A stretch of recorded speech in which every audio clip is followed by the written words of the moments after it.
Hi friends, welcome back to our channel Ashwa Reddy. ఈరోజు అయితే MHSRB బోర్డుకి సంబంధించినటువంటి ల్యాబ్ టెక్నీషియన్ ఆస్పిరెంట్కి సంబంధించినటువంటి లేటెస్ట్గా వచ్చినటువంటి సమాచారంతో మీ ముందుకైతే వచ్చాను ఫ్రెండ్స్. మనం ఎంతగానో ఎదురు చూస్తున్నటువంటి ల్యాబ్ టెక్నీషియన్ ప్రొవిజనల్ లిస్ట్, అదేవిధంగా నర్సింగ్ ఆఫీసర్, అదేవిధంగా ఏఎన్ఎంలకు సంబంధించినటువంటి ప్రొవిజనల్ లిస్ట్ కోసమే మనం ఎంతగానో ఎదురు చూస్తూనే ఉన్నాము.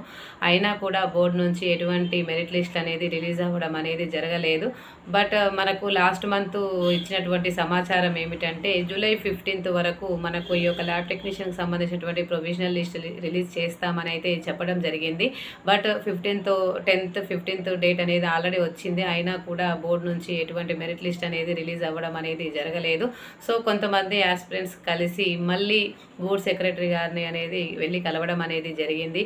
వారు చెప్పిన విషయం ఏమిటంటే ఇంకా ప్రాసెస్ నడుస్తూనే ఉంది అని చెప్పారు.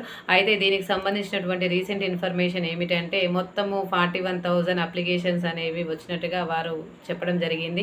ఈ యొక్క 41,000 అప్లికేషన్స్ అనేవి కంప్లీట్గా వెరిఫై చేసి మీరు మెరిట్ లిస్ట్ అనేది రిలీజ్ చేస్తామని, ఎటువంటి మిస్టేక్స్ లేకుండా చూడడానికే టైం పడుతుంది అనేసి చెప్పడం అయితే జరిగింది. దీనికి సంబంధించి చాలా మంది ఆస్పిరెంట్స్ కాల్స్ కూడా చేస్తున్నారట. అంటే అందరూ ల్యాబ్ టెక్నీషియన్స్ అందరూ చాలా యాక్టివ్గా ఉన్నారు. అందరూ కాల్స్ చేయడం అనేది జరుగుతూనే ఉంది. వాళ్ళు కూడా ప్రాసెస్ చేస్తున్నామని చెప్తున్నారు.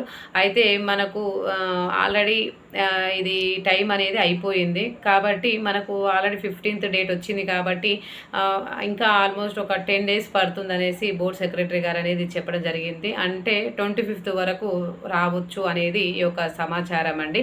ఈ 25th తర్వాత మళ్ళీ ఏఎన్ఎంకి సంబంధించినవి, దాని తర్వాత నర్సింగ్ ఆఫీసర్ సంబంధించినవి అనేది రిలీజ్ చేస్తామని బోర్డ్ సెక్రటరీ గారు అనేది చెప్పడం జరుగుతుంది.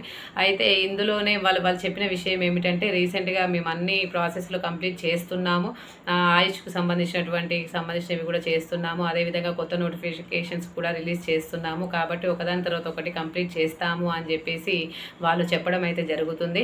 అయితే ఈ విషయానికి వస్తే మనం 25th వరకు చూసిన తర్వాత మనం ఏమైనా ఈ విషయాన్ని గురించి ఈ యొక్క ఉద్యోగాల భర్తీ కోసమే ఏమైనా ధర్నా చేయాలా, ఈవెంట్ సెక్రటేరియట్ దగ్గరికి వెళ్ళడం కానీ లేకపోతే బోర్డు దగ్గరికి వెళ్ళి ధర్నా చేయడం కానీ ఏమైనా చేయాలా అనే విషయం గురించి ఆలోచన చేయవలసినదిగా కూడా మన ఒక యూనియన్ సభ్యులు అనేది ఆలోచన చేస్తున్నారు.